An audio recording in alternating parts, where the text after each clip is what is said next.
Hola, bienvenidos al programa Sociedad, Drogas y Conductas Compulsivas. Hoy vamos a tratar el tema de la asertividad en la comunicación familiar. Siguiendo con las recomendaciones preventivas para madres y padres, hablaremos sobre los diferentes tipos de comunicación en la familia, haciendo énfasis en la importancia de la asertividad. En general, y desde la teoría de la comunicación, las formas de comunicarse pueden ser dos. Uno, la comunicación analógica y dos, la comunicación digital. Entendiendo la comunicación analógica como todos aquellos gestos, posturas que utilizamos al expresar una idea. Por otro lado, la comunicación digital es la que expresamos a través de las palabras, que son símbolos lingüísticos y escritos. De ahí que debemos ser congruentes con lo que decimos o no decimos y lo que gesticulamos o manifestamos con nuestro rostro o cuerpo al hablar. Recordemos que según Paul Watzlawick, entre los seres humanos todo es comunicación. Estar en silencio, hacer un gesto, bajar la mirada, fruncir el ceño, sonreír, bostezar, etc. Todo comunica. Hoy día se habla de la comunicación digital tecnológica que está presente en los mensajes de texto o signos que pretenden representar gestos y emociones. Estos son los llamados emoticones. Aunque esta nueva modalidad tiene mucho uso actualmente, sugerimos aprender y practicar formas asertivas para expresar verbalmente nuestros sentimientos, deseos, opiniones y requerimientos, lo cual ayuda enormemente a mantener la armonía familiar. Iniciaremos por los derechos asertivos que tiene toda persona miembro de la familia. El primer derecho implica que la asertividad significa reconocer los derechos de las personas con las que usted se relaciona, respetándolos y pidiendo respeto por sus propios derechos. Esto conlleva a que la persona reconozca su derecho a decidir lo que va a hacer en una situación en vez de ceder a lo que alguien espera o demanda de ella. Como segundo derecho, los miembros de la familia tienen el derecho a informarle a los demás de sus opiniones, a hablar a otros de sus sentimientos, mientras se haga en una forma que no lleve la intención de dañarles. Como tercer derecho, los miembros de la familia tienen el derecho de pedirle a otros que modifiquen las conductas que les afectan. El cuarto derecho sería que también los miembros tienen el derecho de ya sea aceptar o rechazar cualquier cosa que los demás digan o pidan de él, siempre que no afecte el equilibrio de las relaciones basadas en el respeto, los límites por consenso y la tolerancia de las diferencias de pensamiento y actos.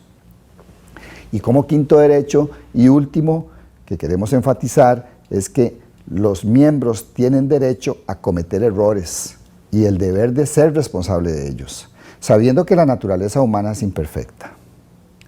Por otro lado, en las interacciones sociales y familiares existen diferentes estilos de relaciones, las cuales se han clasificado para poder estudiarlas y apoyar a los familiares en el mejoramiento de la comunicación y el entendimiento. Estos se han llamado estilos de comunicación y son 4. El primer estilo, la comunicación pasiva; el segundo, la comunicación agresiva; tercero, comunicación pasivo-agresiva y cuarta, la comunicación asertiva. Iniciaremos por la comunicación pasiva.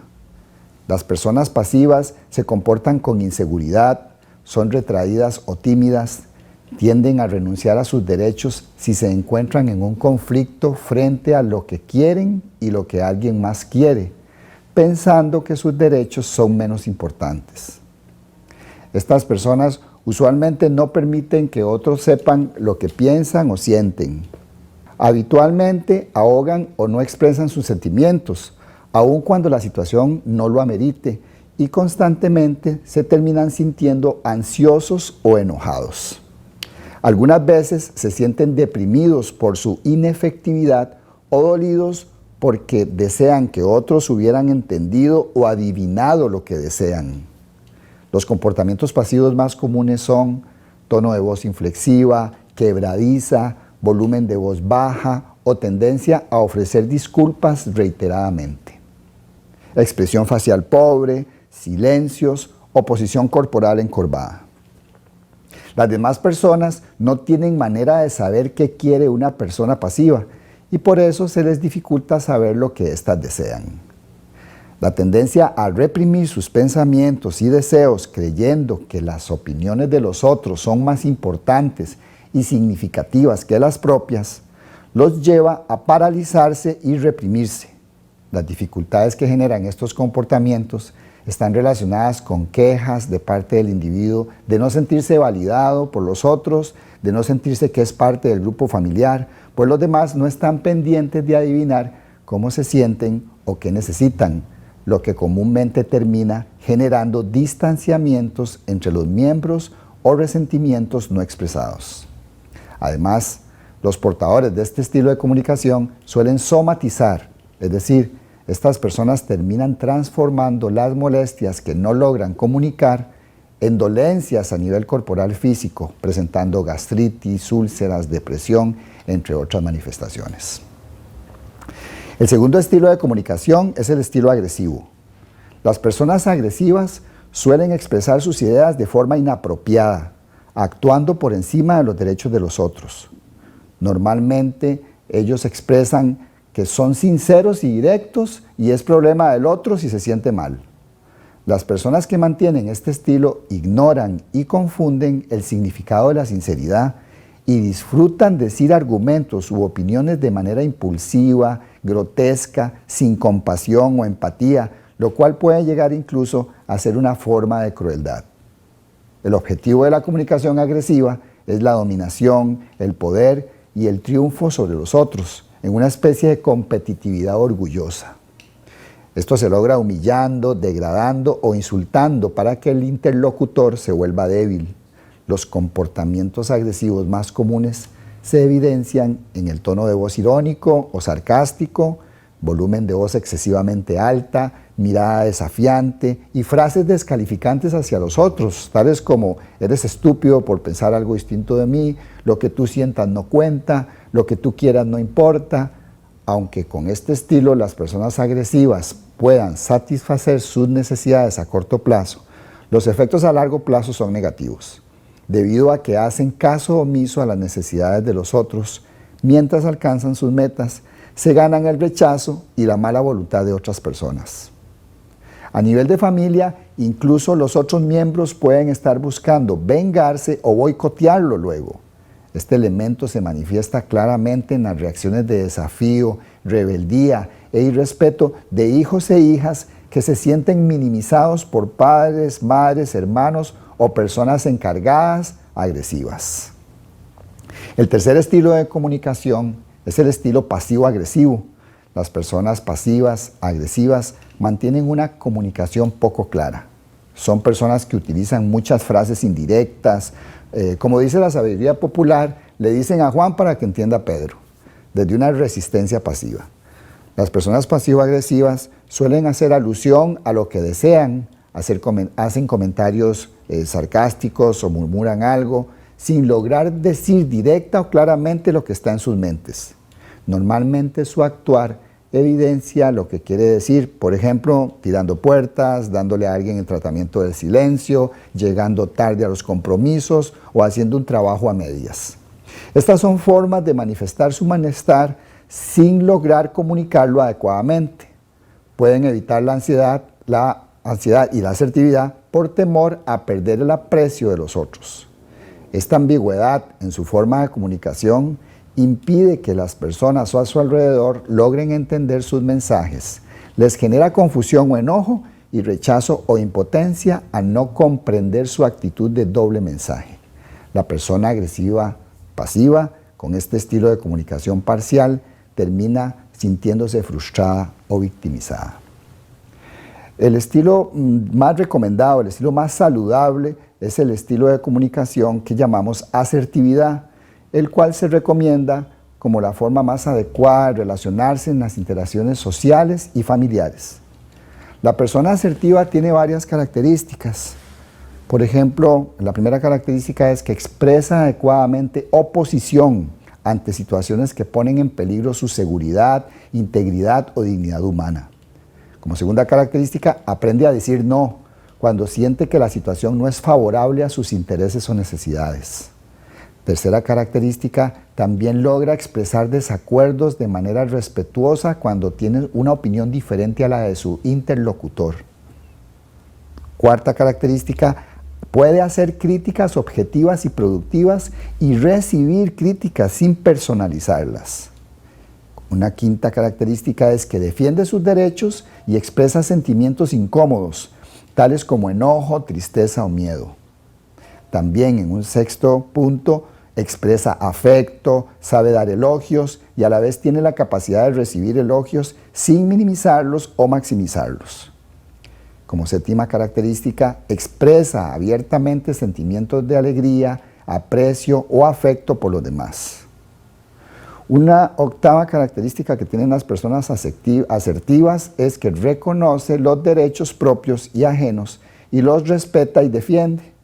Y por otro lado, decide lo que desea y planea de una manera apropiada al involucrar a otras personas y después actúa sobre este plan.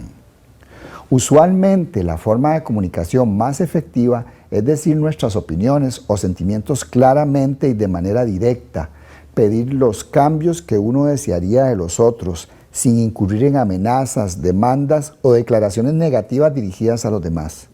Sin embargo, una persona usualmente asertiva puede decidir en ciertas circunstancias que una respuesta más pasiva es la única posible, por ejemplo, con un jefe completamente insensible, o que una respuesta más agresiva es necesaria, por ejemplo, confrontando a una persona arribista que no cede después de varias peticiones corteses. El estilo de comunicación de asertividad es la manera más efectiva de transmitirle a otros qué está sucediendo con usted.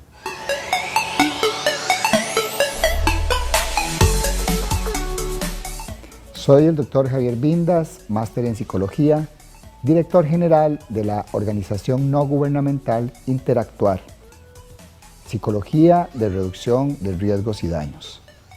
Nuestra misión es proporcionar servicios psicológicos con programas de psicoterapia individual y comunitaria, capacitación especializada y de socioeducación al núcleo familiar, además de realizar procesos de investigación del uso y consumo de drogas en poblaciones con alta vulnerabilidad.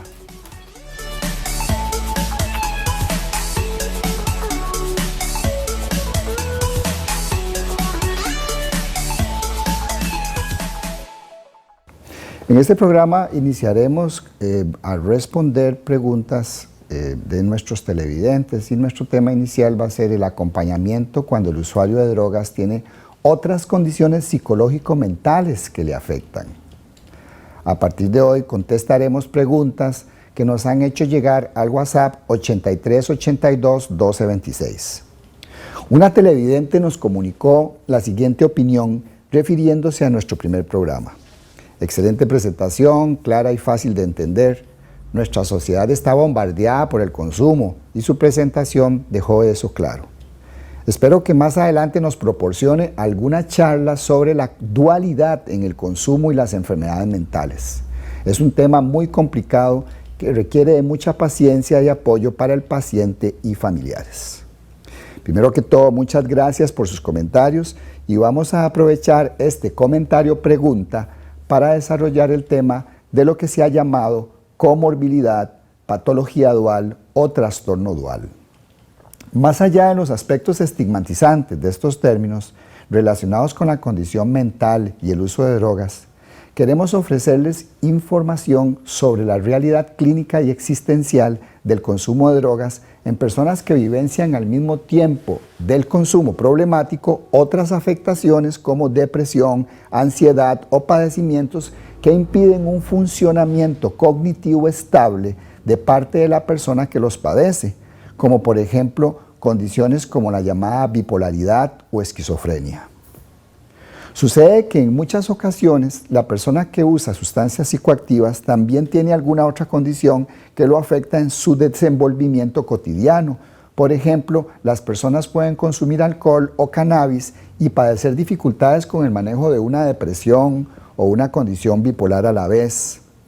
Esta interacción entre ambas condiciones puede tener el riesgo de empeorar el control en el consumo de drogas o empeorar el manejo de la depresión o ansiedad adjuntas. Es decir, las dos condiciones pueden afectarse entre sí.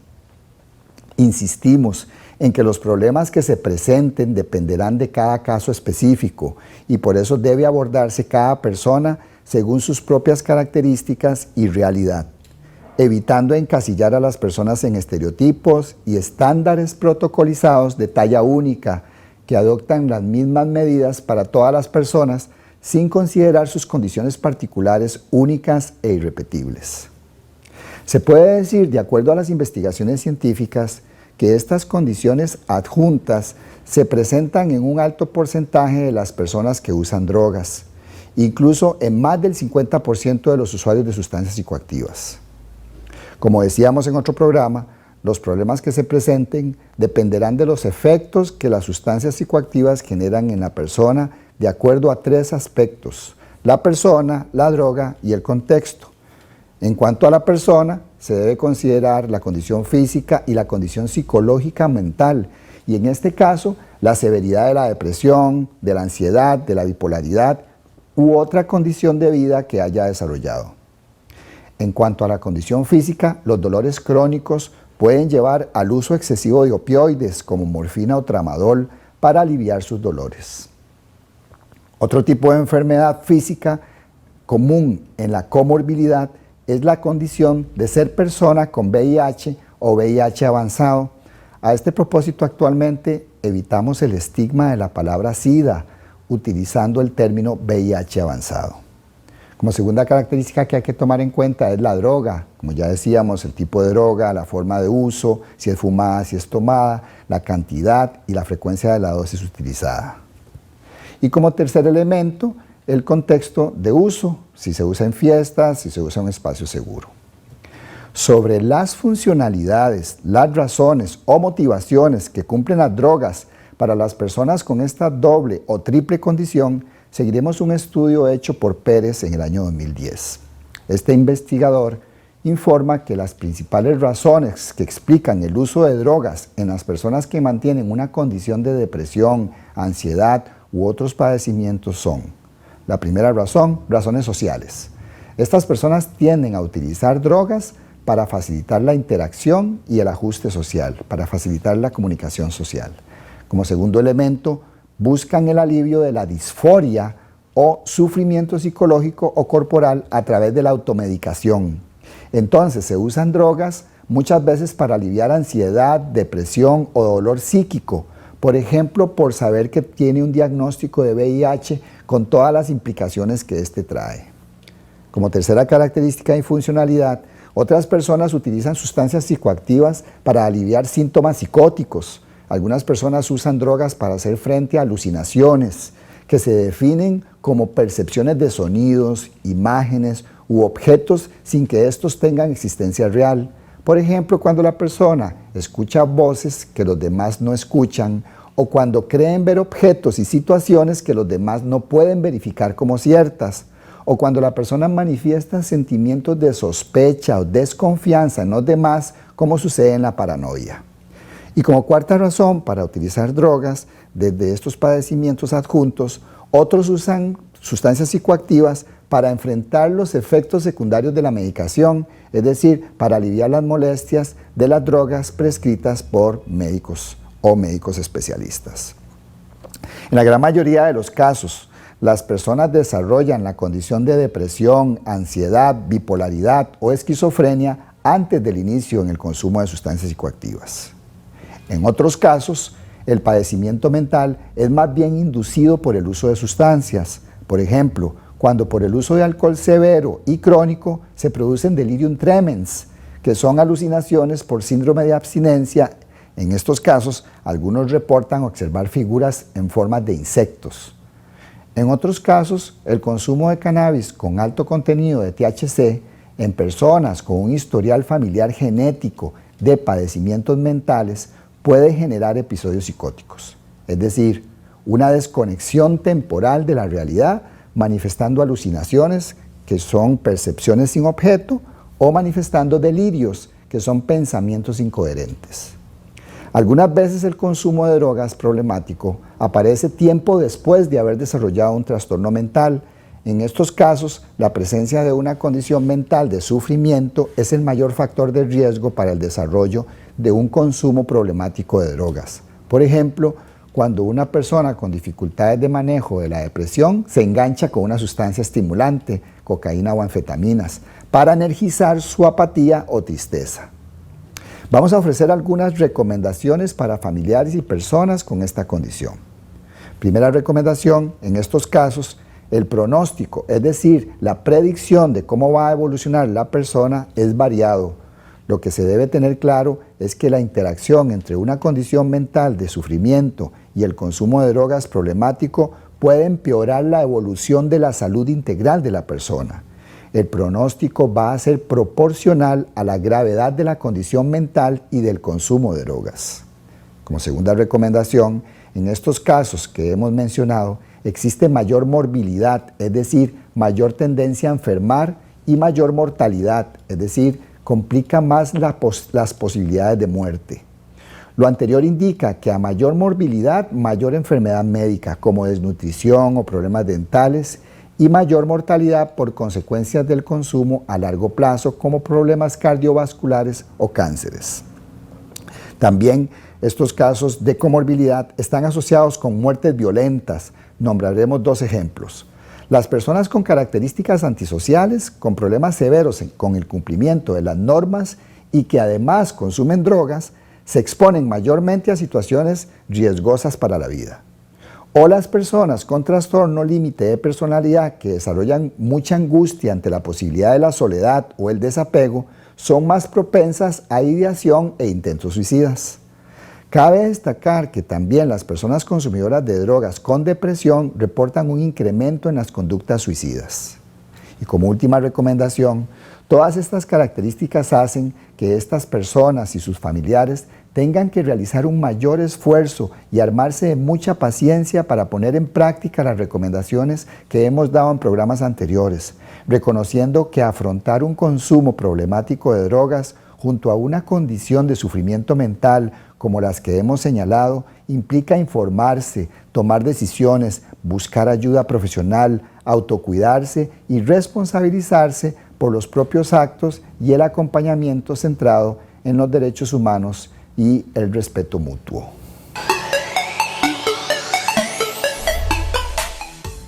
Vamos a tratar de responder a otras preguntas que nos han hecho llegar al WhatsApp 83 82 12 26.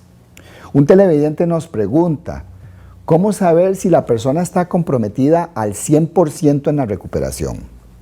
A este respecto tenemos que hablar de las etapas de motivación al cambio de Prochaska y Clemente que abordamos anteriormente.